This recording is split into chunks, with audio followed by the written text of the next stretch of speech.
Greetings and welcome to today's review roundup for none other than The Legend of Zelda Tears of the Kingdom. As usual, we'll be taking a look at several different reviews about the game and using the opinions and sentiments expressed within each to arrive at a final score and what you might call a more objective overview of everything. We've really been looking forward to this one, so without further ado, let's get straight to it. Our first review is one of the first that came out, courtesy of Tom Marks of IGN. Just for some context, IGN gave Breath of the Wild a score of 10 out of 10 back in 2017, calling the game a masterclass in level design and a watershed game that reinvents a 30-year-old franchise. With this in mind, does Tears of the Kingdom somehow exceed or at least equal its predecessor? According to Marks, Tears of the Kingdom pretty much expands on everything that made Breath of the Wild so amazing and introduces several new mechanics such as a ridiculous weapon crafting system, vehicle building, and a revamped map with a dizzying amount of depth. It really does seem like Nintendo listened to all the feedback about Breath of the Wild and made a sequel that is amazingly bigger, more dynamic, and immersive than its predecessor. Marks says that while this is the same map as Breath of the Wild, it in no way feels repetitive. Furthermore, he says the plot is especially unique as far as Zelda games go. In summary, Tears of the Kingdom is kinda like Breath of the Wild on steroids and has an absolute ton of content for fans to enjoy. Somehow I feel that if Marks could have awarded Tears of the Kingdom more than 10 out of 10, he would have. But needless to say, his final score is a solid 10, so that means our review roundup score currently stands at 100%. The next review in our roundup comes from Josh Brown of GFINITY. Brown says that 30 to 40 hours in, Tears of the Kingdom seems to be a victim of Nintendo's obtuse marketing strategy. He seems to think the game is too big, or at least says that there are too many rock formations in the sky to really care about, and also says that while there are new quests and stories to enjoy, each has a disappointing air of familiarity about it. In addition, he believes that Breath of the Wild's fiddly controls have been pushed to their limit in Tears of the Kingdom since new systems have been stacked on top of those ones that already split the fan base back in the day. He also points out that while the game's devs convinced hundreds of thousands of fans that dungeons are bigger in Tears of the Kingdom, they simply aren't, certainly not in terms of length and complexity. Overall, Brown believes that Tears of the Kingdom has enough new content to keep fans interested and even calls the game a fantastic playground and something that is truly a testament to the power of the Switch's hardware. However, in his opinion, the game simply wasn't worth the 6-year wait and doesn't really believe this particular route is the right way forward for the franchise. For this reason, he awarded Tears of the Kingdom a score of 6 out of 10, so 60%. That means our review roundup score now stands at exactly 80%.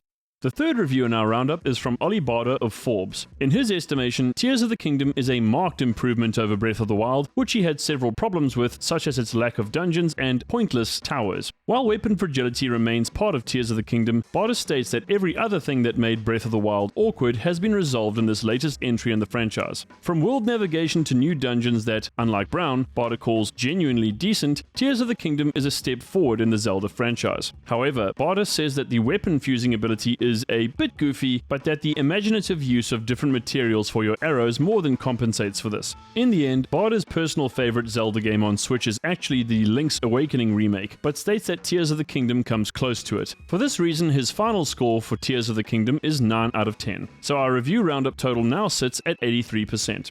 Next up is a review from Steve Watts of GameSpot. He begins by stating just how much Tears of the Kingdom has built and improved upon Breath of the Wild and dubs the game so much more than a sequel. Watts praises the game's soundtrack, calling it as majestic as it is unintrusive, and says the main reason the world feels markedly different this time around lies in the fact that the tools you use to engage with it are much more flexible. As such, he points out that the two most important abilities in the game are Ultra Hand and Fuse, since they serve as the cornerstones of exploration and combat, respectively. Watts played Tears of the Kingdom mostly in handheld mode and didn't note any real bugs or glitches in the game's performance, despite the fact that many fans have been concerned about how the Switch will handle Tears of the Kingdom. He also says that the bosses are some of the toughest he's seen in any Zelda game, but mercifully Tears of the Kingdom allows players to fast travel out of a dungeon and take the time to better prepare for a battle if they don't feel quite ready yet.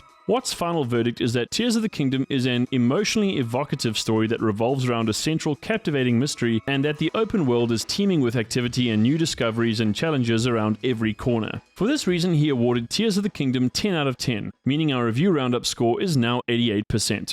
Our final review comes courtesy of Joel Franey of Games Radar Plus. Like Watts, Franey highlights the story, calling it evocative and intriguing, and in a similar fashion explains how Link's new powers and abilities open up entirely new realms of gameplay. However, Franey criticizes the voice acting, saying that while the actors have done excellent work in the past, the voices feel detached and stilted this time around, which unfortunately had a negative impact on scenes that would otherwise have been far more hard-hitting and emotional. He also didn't like the depths, calling them a bit of a drag, and says that some boss fights are irritating. On the upside though, and in contrast with Brown, Franey loves the Sky Islands, saying that they form some of the best experiences in the game. In terms of technical performance, Franey said that his experience with Tears of the Kingdom was generally adequate, pointing out that the game did stutter when too many NPCs were on screen or if a constructed vehicle simply got too complex for the game to handle. Despite these downsides, Franey gave Tears of the Kingdom 4.5 out of 5 stars, meaning our final review roundup score is exactly 88%. However, since we're fans of The Legend of Zelda and really love just about everything Tears of the Kingdom has to offer, we're going to round this up to 90%, which we believe is a well-earned and fair score for the game. So that's it for this review roundup. Do you agree with our final score? Is The Legend of Zelda Tears of the Kingdom the best game in the series, or nah? Let me know in the comments. Drop a like on this video and subscribe to the channel for more of that good gaming, VR and tech content. From me and the crew at Metasquad, thanks for watching and I'll see you in the next video. Later!